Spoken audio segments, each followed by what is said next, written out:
Okay, it seems like we're live. It's great to see everyone.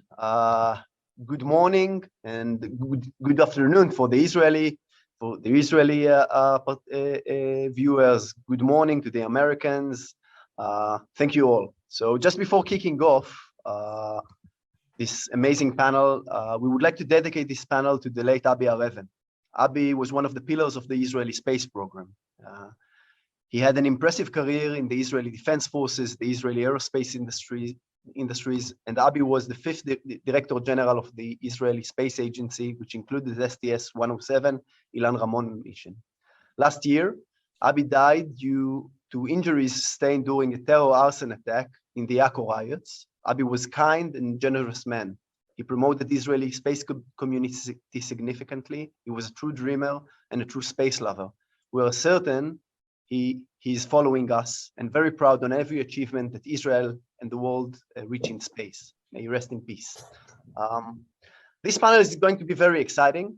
Joining us, very great people. We're going to discuss basically the future of human spaceflight. In the past 2 decades, the International Space Station became humanity's main laboratory for in-space research and an icon for space and international collaboration. A decade from now, there could be 1 to 4 private space stations orbiting the Earth. At least 2 of them may be owned and operated by commercial companies or by public-private partnerships. While the growing number of space stations will surely increase the number of individuals in space, one main development will be the revolution in the ecosystem around the new space station, with its impact on space exploration and science on Earth. We're very honored and privileged to host today the people who have led, are leading, and will lead the future paradigm. First of all, Mr. Charlie Bolden, former NASA administrator, NASA astronaut, founder and CEO Emeritus of the Charles Bolden Group, and may I add, one of the prophets of the new space revolution.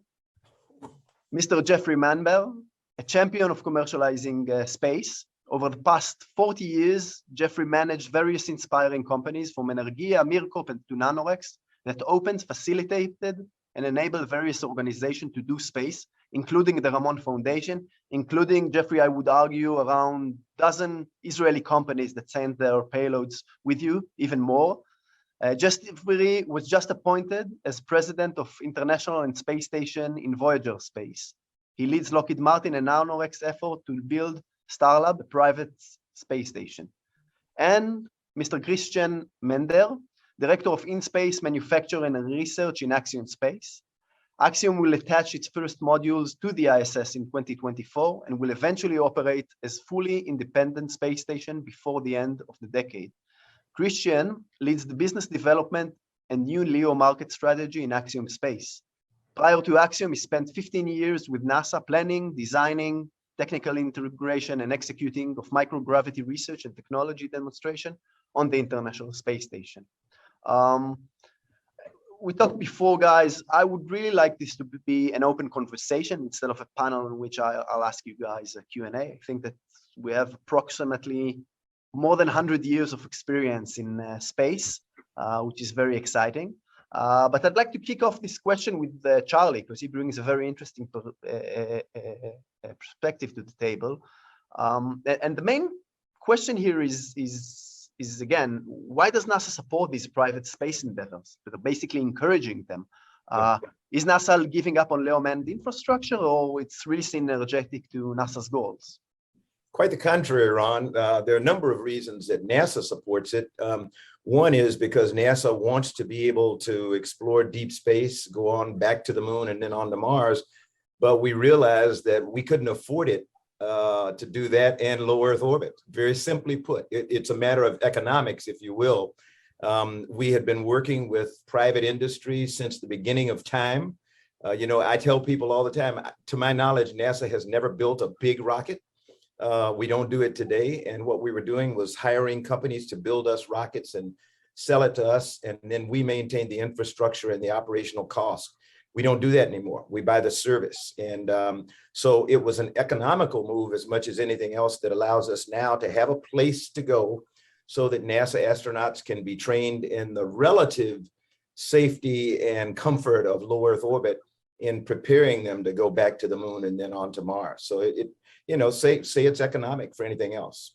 Jeffrey, the guy you ought to be asking is the real prophet of commercial space. There's a saying, and I will get it wrong, or something about a prophet is never appreciated in his own time or in town. Neither Jeff nor I think, were appreciated in our own town and time. But Jeffrey, years before me, when he took on NASA, to try to find a way to fly normal people to space with the Russians, I guess with the Soviets actually. With the Soviets started, on Soyuz, it was a battle. I think he went in and out of courts and stuff. So I consider him to be the prophet. If I may jump in, thanks, Charlie. I mean, listening to Charlie, you hear his answer is he's saying that NASA's doing it for economic reasons. And I hope that there's also a philosophical change.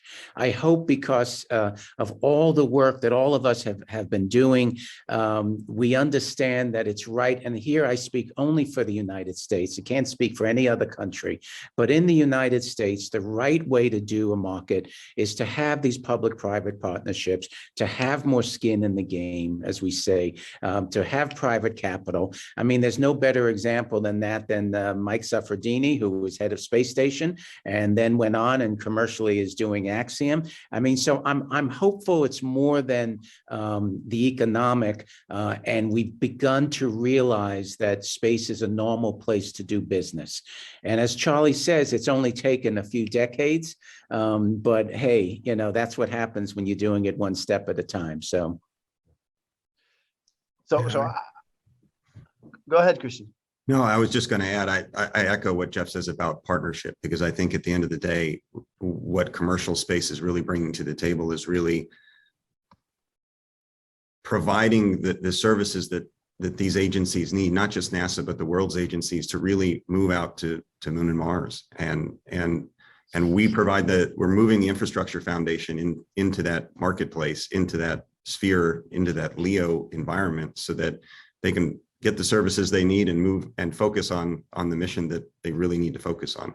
So do you guys see changes in the way that people are doing space operations now with these private space stations? I think you see significant changes already, although we don't have a private space station on orbit yet. You see the beginnings of it. In 2016, NASA worked with to put a module called BEAM, the Bigelow Extendable Access Module, or something like that. I forget what the acronym stands for, but it's been there since 2016, just to experiment with a different kind of module to see if it provided any additional protection against radiation and the like. Still there, still beaming. And then Jeff has put the Bishop airlock on board. I think it's the largest airlock that we have on station today. Mm-hmm. And it functions, the average man or woman who travels to the International Space Station today and goes in and out of the airlock, the Bishop airlock, to get, to do a spacewalk, they don't know that it's commercial. They just think it's a part of the International Space Station. And my guess is they think that either Russia or the US built it and put it there, whereas it is a commercial airlock that's on board right now. And let me just correct, Charlie, that it's not for human, it's for cargo. That's okay. Yeah, so I just want to correct that. But to your point, I mean, it is changing. We see the space agencies around the world trying to be more efficient and less intrusive into the space operations. And they're understanding that we're getting a whole new arena of people involved, organizations involved. In Israel, we have schools involved. We're doing a chickpea experiment, greenhouse coming up with Israel. There's so many things that are happening now. It's a completely different industry than it was even a decade ago. I would say it really began with the NASA cargo mission, where NASA said we won't design, develop, and operate the cargo ships sending cargo to and from the International Space Station. And, Orbital Science is now Northrop 1, and then Elon and SpaceX 1, and now it's Dream Chaser. And from that, step by step, NASA changed, and all the other agencies are taking, I think, their cues from that. Yeah, but Jeff, I would also argue you played a big role in that in the beginning too, by bringing nanoracks to the table, by encouraging NASA to offer commercial opportunities off the space station, being in some ways, leading the charge in terms of the development of the ISS National Lab, and letting NASA as an agency really welcome through the ISS program commercial engagement, I think was the very first step for the agency and the larger part of the US government, at least on our side, domestically, to really welcome commercial space. And so now we're just seeing the reverberations of some of that activity up front as NASA puts out procurements to attach space stations to private space stations to the ISS, as they put out the CLD program to encourage development of additional space stations. I think these are just to refer to recent events of the volcanic eruption in Tonga. These are just the reverberations and the amplifications of what was started in those early times, just a few years ago, really. When you think about it, it's only been a decade that we've been doing this. So. And I have to be careful, Christian, because I know I'm on a panel with two former NASA folks. But I will say that, I mean, you're correct.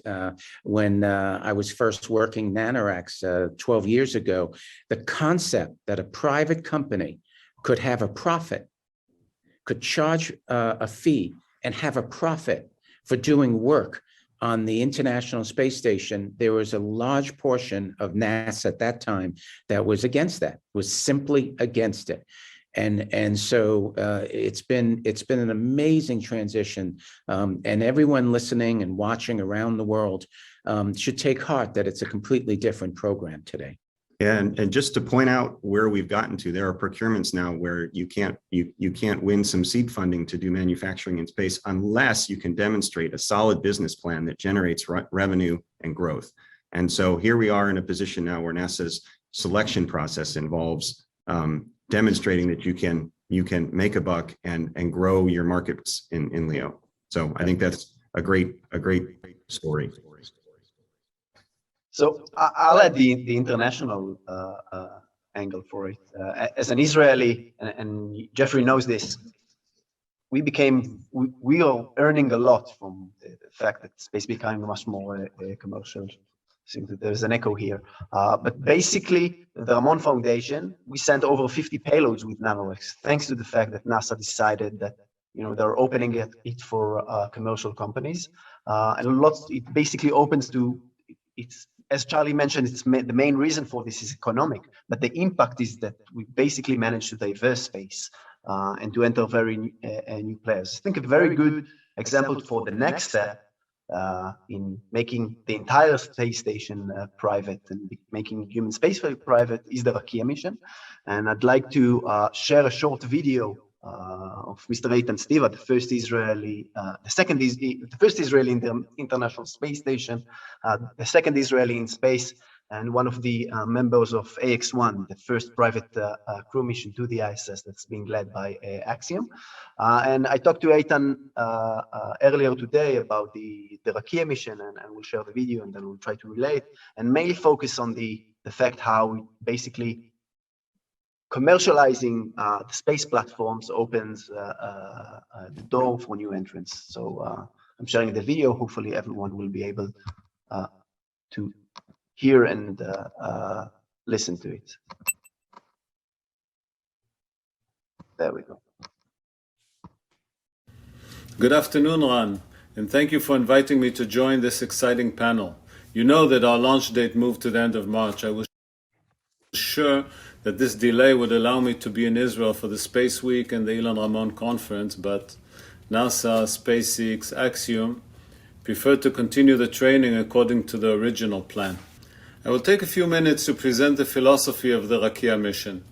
As I am coming from the impact investment world, in which we define the impact we intend to achieve in advance, only then build the work plan according to these objectives, and finally measure the KPIs. The Rakia project was launched in a similar manner, being aware that we are stepping into unknown territory with very limited knowledge about human spaceflight. For example, hearing the term ECLIS for the first time. Environment control and life support systems. Then, with a talented team, curious, ready to learn, we created a full-scale astronaut mission. The first objective that we defined was to open the hatch for as many as possible Israelis to look at the opportunity that human space flight offers. Some of them even succeeded to pass all the obstacles for sending experiments and POCs with me to space. The second was to create mutually beneficial long-term partnerships and international collaborations.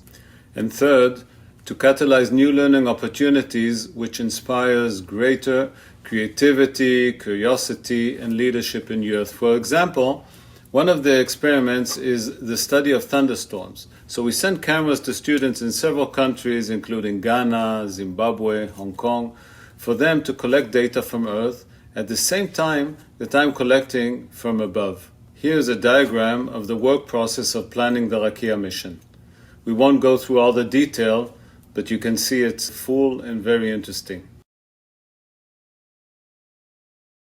Now that we are just a couple of months before launch, with a dedicated team working only for 1 year, results of this strategy can already be seen.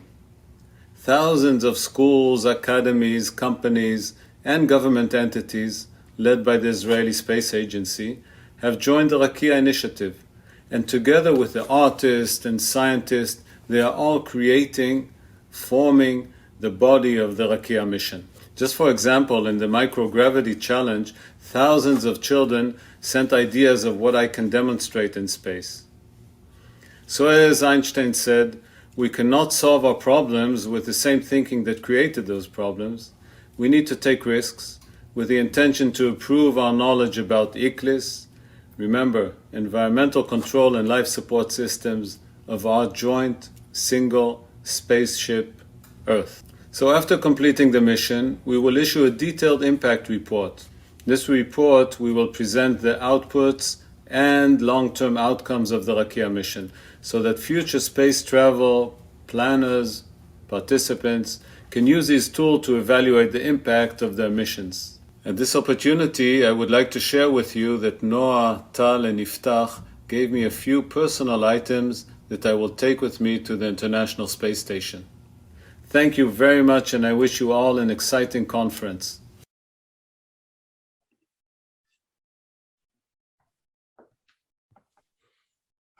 So this was Eytan in a short call that we had with him the other day, and I can see Christian is smiling because he's basically oversees all of the significant amount of payload. I think that Eytan is hopefully will execute around 15 to, including in the Rakia, 35 experiments. Some of them are pre and post flight. Some of them will fly after him because we didn't make it on schedule.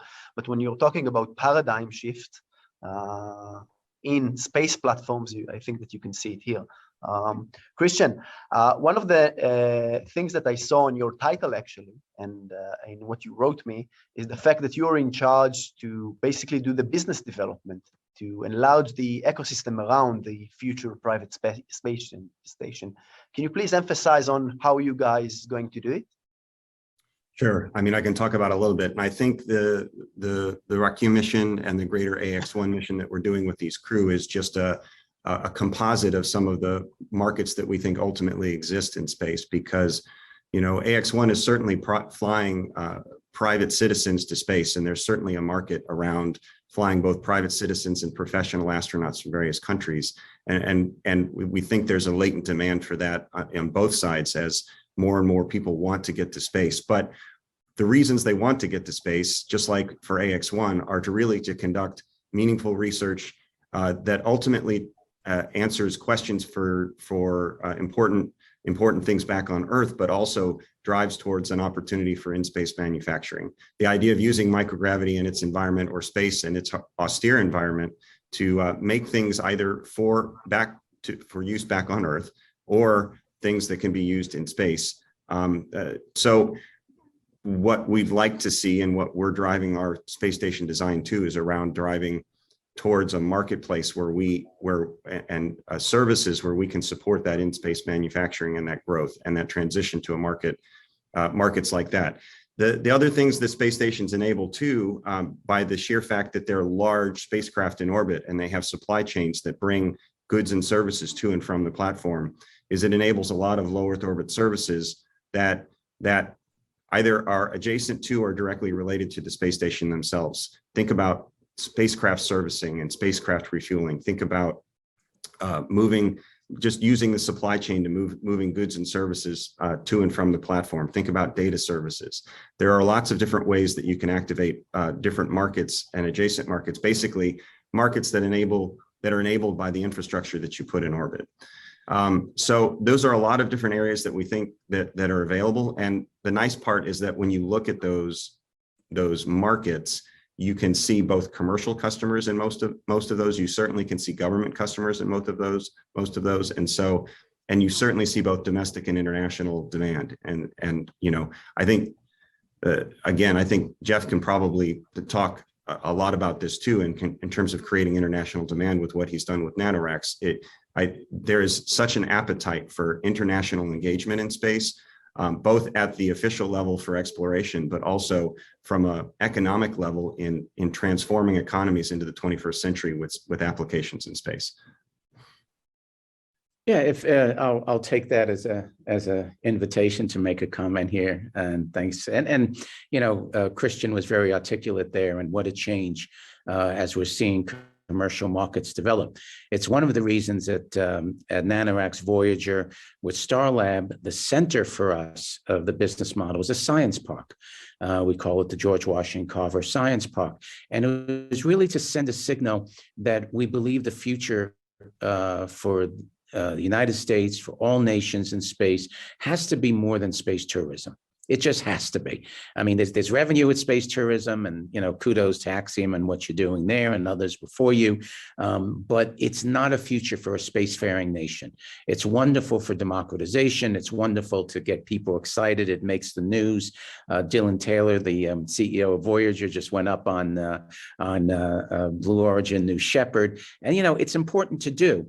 But it's not the future for who we are as a nation. And so, you know, echoing what Christian's saying, we see a very strong future at Starlab with the science park, with ag tech research, with biopharmaceutical, with in-space manufacturing. And then one other thing that I always say that gets me so excited, and something else we don't know about. I mean, that's probably the exciting thing is in 2022, when they watch this in 2028, they'll say, and they didn't even know about, okay? And that's the exciting thing about the human spirit. So, you know, it's forward we go, and with multiple private space platforms, we have the ecosystem for that innovation. Ron, let me jump in and say something, since we're talking about right now, we're talking about the profitability of private space. Jeff just blew right through the George Washington Carver name. That's important here in America. George Washington Carver, I doubt if anybody other than Jeffrey and me on this call knows who George Washington Carver was. I grew up with, not physically grew up with him, but he was huge when I grew up, and he's most famous for figuring out ways to use the peanut. So that what Jeff talks about, we didn't even know. People ate peanuts and that's all they did. And now what we know about, we can develop oils and you name it from that. But I think that's what Jeff's talking about. And we can't afford to leave a significant portion of the market, the buyers, behind. So by naming it for, an African-American inventor, we bring in a whole new segment of society that says, wait a minute. Let me take a look at this. What does George Washington Carver have to do with space? Diversity, inclusion, and equity for all of us on here, because we're business people, we recognize the fact that diverse organizations are really, really, really good organizations. I think that's the reason that Jeffrey sent, somebody from NanoRacks over to live and work in the UAE.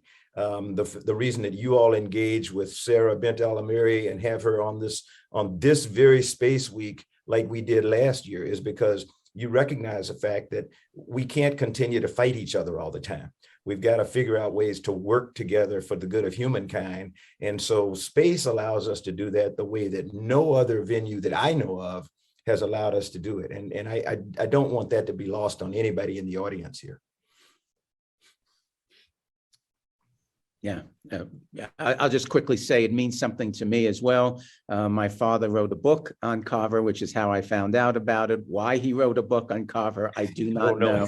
Yeah, but he did, and thank you for raising that. And it has to be genuine. Before we move on, let me say that as you know, the market and consumers can smell something that's wrong. Okay, we see that in social media all the time. Someone tries to jump on a bandwagon and they're knocked down in social media. So, everybody should take to heart what Charlie's saying, but at the same time, it has to be sincere. No gimmicks. Completely agree with you guys. So, Yeah. so you're talking about these private space stations. We've been talking about the fact that NASA started to commercialize space with NanoRacks, I think, a decade ago. And now we're opening up new modules, new private space station. Is there a room for everyone? I mean, 2, 3, we're talking, I don't know, I counted at least 4 players that announced that they are doing them. I think that on this panel, we're talking to the 2 most serious people, but will there be a room for all of them?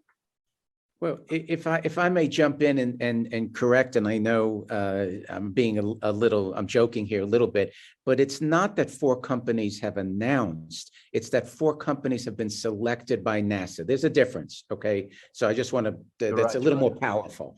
So if I can answer, let me say that I hope it is possible. There has to be, it has to be possible that there are more than 1, more than 2. The future has to be where we have private space stations. I'm hopeful in different orbits. I'm hopeful that they each have their own ecosystem, but it's sustainable amongst each one in some way. So my vote is to have as many as possible. Yeah, I mean, I would add too, I think there is a future where in order to put hundreds, if not thousands of people off the planet, there needs to be obviously massive amounts of infrastructure. But to drive that infrastructure, you really need you need a reason to be there, which means that we need to really focus on developing the applications, the use cases of low Earth orbit to create a reason for someone who sits in their home in Kansas City, Missouri in the United States to go catch a space flight to orbit because they need to go do their job for 30 days, and then they'll come home and spend 30 days with their family, and they'll repeat the process again. And so, as much as we focus on the platforms themselves, as much, if not more, energy needs to be focused on tapping the international community, both business and government, to really drive innovation in ways that say, how can we use space? And so, if we could take the energy that's been put into Israel and the Rakia mission for AX-1, for example, and the diversity of experiments and projects that have come to play in just a year, and we can amplify that across the planet in terms of investment of energy and time into finding applications for space, there won't be a lack of customers seeking to get to orbit.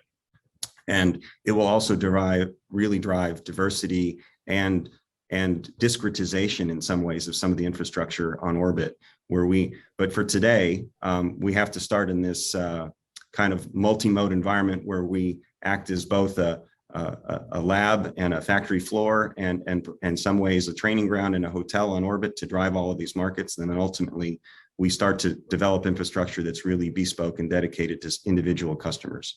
And that's where we get to hundreds of people in orbit. And that's where we get to dozens of companies doing business in orbit and building that city in space that ultimately supports all of that population.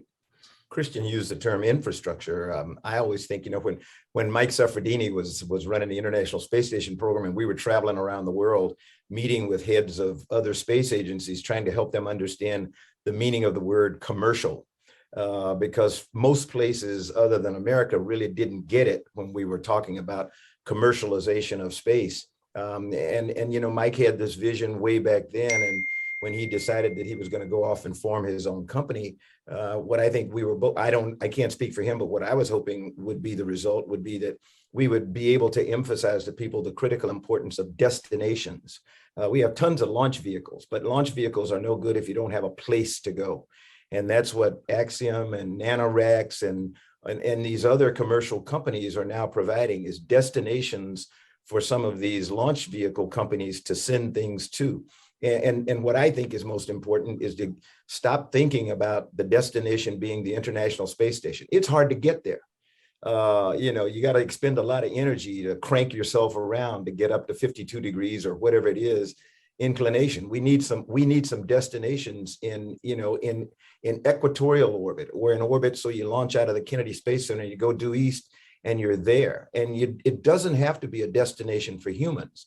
It can be a destination where humans take stuff, put it and leave it, the way that Yossi's doing, for example, with biopharma, with space pharma. They're right out of Tel Aviv, or the way that some of the companies that Axiom and Jeffrey are working with to try to help them understand that we can put facilities that are autonomous in a particular orbit, let it do its thing, and then we'll go pick it up, or we'll autonomously take what's been developed there and bring it back to Earth.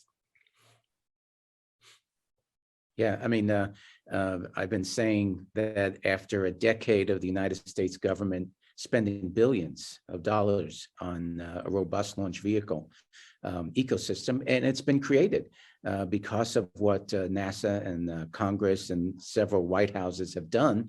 We have a robust international launch vehicle community. I mean, who would have thought it? And now we're beginning a new chapter, that of the destinations. And so I think having multiple destinations is completely possible. It's necessary. And of course, we'll have the Chinese. We may indeed have the Russians. We may have India as well. So one could be looking at a fair number of different orbits and different opportunities.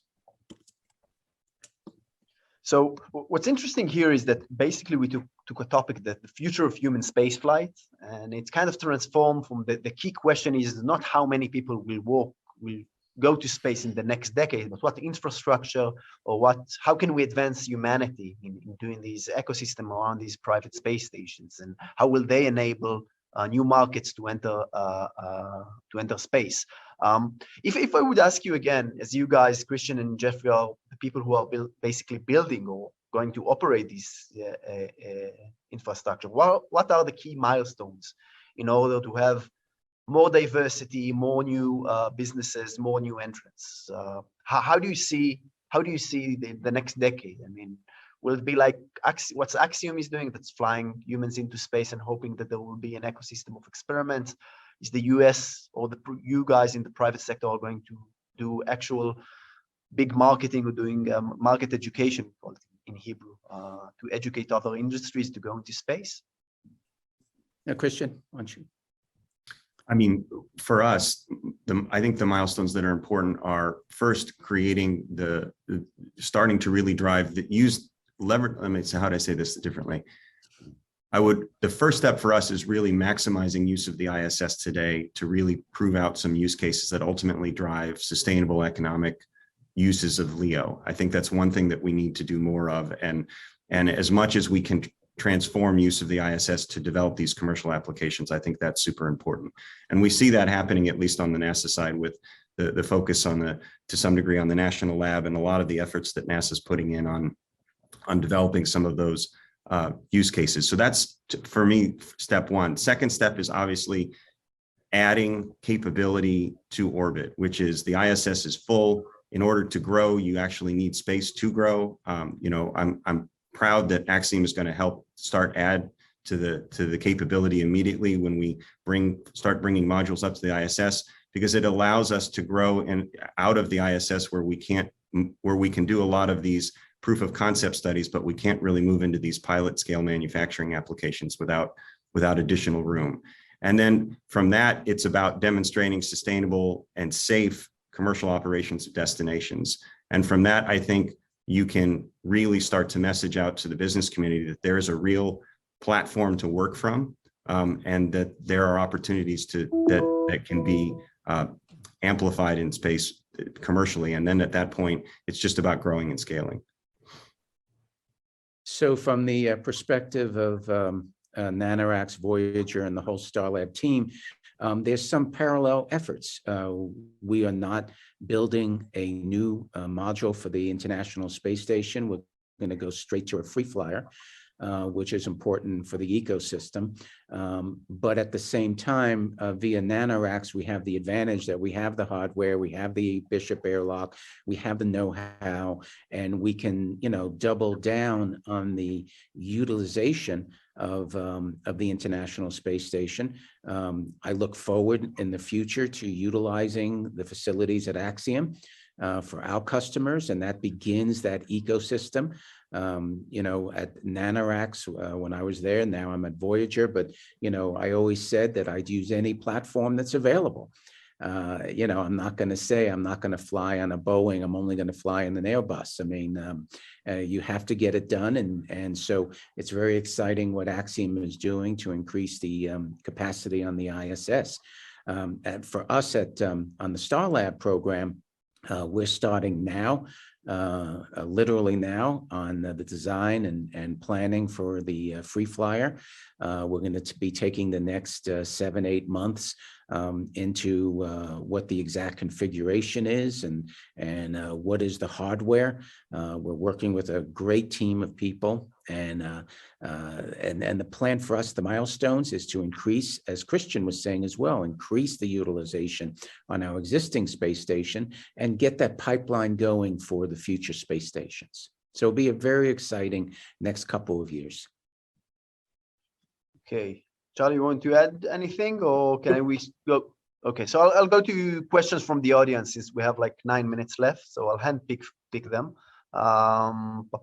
Let's start with a nice question. I'll point it out to Charlie, but Jeff and Christian, obviously you guys will have your opinions on it. Perhaps one of the reasons space serves as a peaceful environment is because of the Outer Space Treaty that prevents from nation to declaring sovereign territories on celestial bodies. I wouldn't say that space is that peaceful in the last year or so with all of the anti-satellite missiles, but let's take it. However, do you see that peacefulness becoming a point of conflict as space become more commercialized? I would ask, how do you see these private space stations affects geopolitical and the relations between the states? I don't think the Outer Space Treaty has anything at all to do with space being, the relatively peaceful place that it has been for decades. I think the most important thing is everybody's devoted to a common mission. I was asked once by former Secretary of State John Kerry in Moscow before he met with Foreign Minister Lavrov, how the hell do you do it? And I asked him, how do we do what? He said, how do you get along with these people? We can't seem to get along with them at all. I said, well, it's pretty easy, Mr. Secretary. We're working on a common mission and a set of goals. We love each other. We know each other.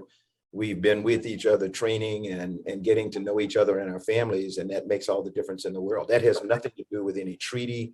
It has nothing to do with any law. It's allowing people to get together, to know each other and to trust each other. And I think that's what space provides. And, you got to come to the table and talk and iron things out and then go from there. And I'll defer to Jeff and Christian from the business perspective. Well, I wasn't really going to give a business perspective, Charlie. Unfortunately, what I was going to say is that there's good news and there's bad news. The good news is every society in the industrialized world is now dependent on space for communications, for Earth observation. And why is that bad news? Because then there are people, we know this, who are sitting there saying, what happens if those assets get knocked out?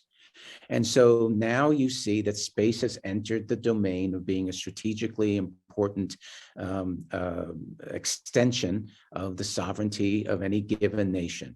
So there was a lot of fanfare publicity when in the Trump administration, the Space Force was created, but other nations are doing it as well. So I'm concerned. I'm concerned that we're entering a period where there's going to be more and more assets in space that are not commercial.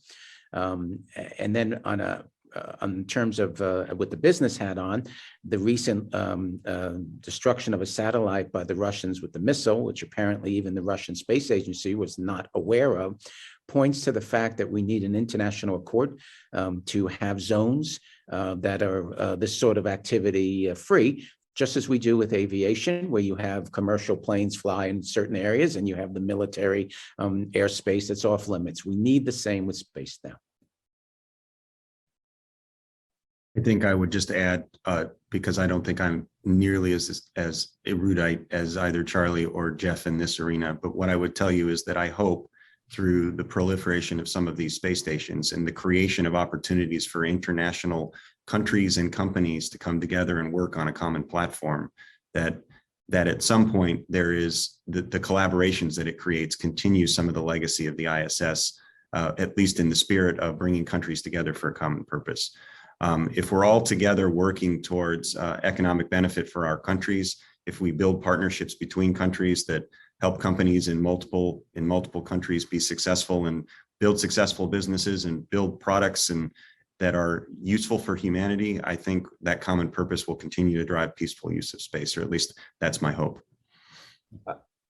No, I was going to say, oh shucks, there's a book, The World is Flat. Tom Friedman wrote it years ago, and in The World is Flat, Tom Friedman espoused what was it called, the McDonald's theory? Yeah. That was that any businesses that are dependent on each other can coexist, and they can overcome differences no matter how bad they be. The McDonald's theory is really being stressed, being tested now. And I think that's where Jeffrey's going about, we are all dependent on space. Can we determine a way to make it available for everyone, and yet, guard each nation's capability to have what they need that allows them to thrive? The big difference between space and any other battlefield, and space is a battlefield. I mean, as soon as humans got there, it became a battlefield. The big difference between space and any other battlefield we've ever been involved with is that kinetic activity in space, it means destruction for everybody. You can't control the results of kinetic activity in space. As we've seen with every ASAT test, it has its unintended consequence of damaging other people's stuff as well as your own stuff. And so we've got to be really smart about how we conduct warfare in space, or how you don't want to do it. That's the best thing to do. But if you've got to have differences, we've got to figure out ways that don't destroy the capability for everybody. So Charlie, as the former government employee in the room, Christian had his time in NASA, obviously, but do you think that this space station, the commercialization, will benefit? I mean, will calm down space, will promote it, will promote peace in space, or will it make things more complicated? And all of the above. Seriously, all of the above. The fact that it opens the door for more and more people also means that through that door come nefarious people. It's like, every time in my community, growing up in my community, it seemed like we used to call it the crab syndrome. Every time it looked like somebody was going to be able to escape what we were in, it was like, there's another person in the bottom of the barrel who's not quite moving like we are, and they pull us down because they want to keep everybody down. Space is no different. As people advance, there will always be somebody that we've got to be able to tamp down and get their claws out of the way so that they don't pull everybody down with them. That's my caution about kinetic activities in space. That will be the unintended crab syndrome. I mean, it'll destroy everything for everybody pretty quickly. Fantastic. So we have 90 seconds left. I will emphasize that we got all sorts of questions, but I would cluster them into two. The first ones are regarding the business model. Since the ISS costs billions of dollars every year, how will they sustain? You guys addressed it actually. Oh, we got an extra 90 minutes. So I'll ask you guys, how there are two different sorts of clusters of questions. One's regarding the business model. How will these space stations will become self-sustained? And the other question is regarding different technologies. I mean, I can read all of the questions, but whether you think that these private space stations will contribute to adaptive manufacturing, telemedicine, agri-tech, all of the above, like Charlie said. So I'll take just closing remarks from all three of you. Please try to emphasize on the things that I just touched. and we'll go from here. Christian, we'll head with you. Yeah, I mean, taking the latter first, the simple answer is yes. I think you're going to see traditional industry touch space in all sorts of ways, in all sorts of sectors. I think it's just a matter of timing and development of the markets. So I think that's possible. I'll close there. Jeff? Yeah, first off, thank you to everybody at the Ramon Foundation. Hopefully we'll be there next year. I mean, it was the next year Jerusalem, so hopefully we'll be there and look forward to seeing everybody in person. We're business people, and we're doing this because we believe that there's a market. The new expression here is NASA is one customer, one of many. And so we see a wide range of markets that exist, some that don't. The trick will be for each of these commercial space stations to be adaptive enough and to be responsive enough so that as the markets develop, we can go with them. And so if it turns out that this market is good, then we have to have the flexibility and capability to go in that direction. We also believe in terms of the marketplace that there'll be a lot of sovereign nations that will be customers as well, but they will be commercial customers. And so it's an exciting time, and more forums like this are essential so that people know it's possible for them to be involved in on a space station. And so it's an exciting time, it's an optimistic time, and the International Space Station is sunsetting, it is ending, and we have to be sure that we're ready to take its place. Charlie? I will only echo what both Christian and Jeff have said, but also I will say, I'm the eternal optimist. I always have been. I'm also the most naive person on the screen here, and I love it that way. I believe that we can get together at a table and manage to find ways to work cooperatively and make great things happen for this world. And it's only if we're willing to sit down and talk to each other and everybody give up a little bit that we're all gonna move forward together. And if we don't all move forward together, nobody's going anywhere. There is no case for a single winner. So best wishes to everybody. Thanks very much for letting me be a part of this forum. You're here, Charlie. So thank you so much for participating in this panel. Hopefully we'll see you next year in Jerusalem. Thank you in assisting us in commemorating Ilan Ramon through education and inspiration and guiding, and hopefully we'll meet next year in Jerusalem. Thank you. Thank you everybody for this amazing funnel and your insights. Our next speaker is Mr. Tom Yahav, Ultrasat's Chief System Engineer in IAI, who will discuss the present and future space exploration missions in the AIA.